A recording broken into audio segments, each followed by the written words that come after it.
think this is good. I think this is the face I should start the video on. Don't you think? Hello! I'm here with you today from my living room. As always, this room is amply stocked with axes that can kill you and a mirror that can kill you. So basically death everywhere you look. I've done a marginally successful job of cleaning up today. But let's get down to business, shall we?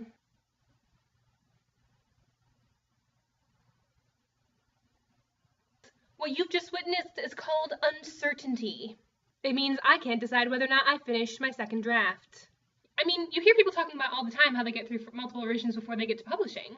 But what really distinguishes one draft from another? That is the question I endeavor to answer today. It appears as though I'm resting this arm on a table, but it is in fact very far away. And this arm is also one nothing. So, what constitutes a single draft? And how do you decide when to move on to the next draft? Well, if you're like me or anything like me, or if you don't want to be anything like me because that idea scares you, that's okay too. You can do what's called track changes. Now, I don't know if they have this in other programs, but I know for sure they have it in Microsoft Word because that's what I'm using currently. This essentially means that you can track every single change you've made and then go back and accept or reject it later if you want to see all the things you've changed. It's very helpful. I am a strong believer in the idea that different drafts should do different things. I mean, of course, you can just decide one day that, hey, I feel like I've been working on this a while. I'm going to go to the second draft, the third draft, the 15th draft, the 20 millionth draft.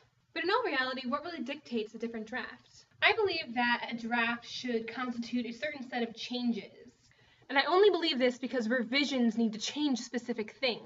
What I mean by that is that when you go through your book the first time, you shouldn't just be checking for grammatical issues and spelling mistakes. You should try to solve the big problems first and save the smaller problems for later. So that giant plot hole you've been blatantly ignoring for the past 13 chapters, you want to fix that. In addition, if you set a bunch of specific changes that you know you want to get to, when you finally finish going through all those changes, that could constitute a draft. For me, of course, that's not exactly how it happened, because I love giving advice but never taking it. Or rather, this can be the advice that I'm giving you based on the mistakes that I've made. Take from that what you will, good sirs and madams. But essentially, I got to a point where I had read through most of the book again. I caught a bunch of mistakes, changed a bunch of things, altered scenes, tweaked characters, tried to fill in the blanks that I knew I had missed. And as I did that, I found more things that needed changing. I found some cataclysmic plot holes, some rather terrifying character issues, and some problems with time management that would make the history of the universe seem simple. By the time I finished going and fixing the problems that I knew existed, I had a whole list of other problems to deal with. I will direct you ever so kindly to Exhibit A. Yes, sirs and madams, that whiteboard back there contains about 12 revision questions. It covers things from the fact that a character went missing for 30 chapters and all the things I didn't resolve by the end of the story. Now that I have these 12 revision questions, the bigger question is, do I start a new draft or continue where I am? I'm not gonna lie, I made this sort of little promise to my sister that she could read the second draft. But now that I see the state of the second draft, so I'm reluctant to tell her that I'm done with the second draft and going on to the third because there's a lot of things that I want to fix before she reads it. What can I say? I like to impress.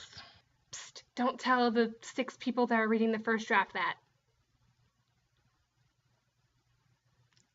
Anyway, so essentially I think the decision is up to you whether or not you're starting a new draft. And essentially how this decision boiled down for me is that I wanted to stop tracking the changes that I had already changed and start tracking new changes. I had a whole new set of problems to face, and I wanted to be able to go back in time and look at these changes. To me, this indicates that I'm ready to start a new draft. And for the love of trees and ink, I think I'm going to print this one out. For those of you keeping track at home, that's 500 pages double-spaced. So what is the true test to see whether or not you are ready to start a second, third, fourth, fifth, and millionth draft? Well, I find that beyond anything else, the real test is whether you feel like setting it on fire yet or not. If your desire to light things on fire far exceeds your want to not, then it's a pretty good guess that you're due for another draft, a bonfire, or some good healthy space from your manuscript. Then there's that face you might make sometimes of, oh my gosh, my manuscript is a pile of revision-y changes, I really don't know what to do now because everything's red. That face looks kind of like this. That's also a sign you need to start a new draft. Then there's the other popular, everything in my life is going crazy, I don't know what to change because I've changed so many things and everything's red and I don't know what to do with my life face, which looks something like this.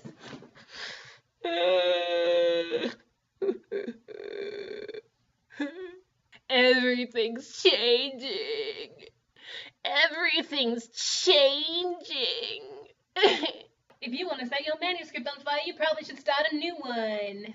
Or at the very least, hide all of your matches. Here, as a side note, if you're in the middle of revisions and drafts and multiple and everything's changing and you're going a little bit crazy, then I would suggest rereading the beginning of your story, or reading a couple of the things you wrote when you were planning your story. Because recapturing that essence of this is why this story is in my brain and needs to get out, or it's in my heart and it's burning through my soul, with maybe less melodrama, that feeling will help you recapture that vitality that you feel towards your writing. Because if you're anything like me, sometimes you want to strangle your own writing, even though it's like not a thing that you can strangle. You just want to try anyway. Take this from someone who cares. Don't strangle your manuscript. If you're going to do anything, just set it on fire.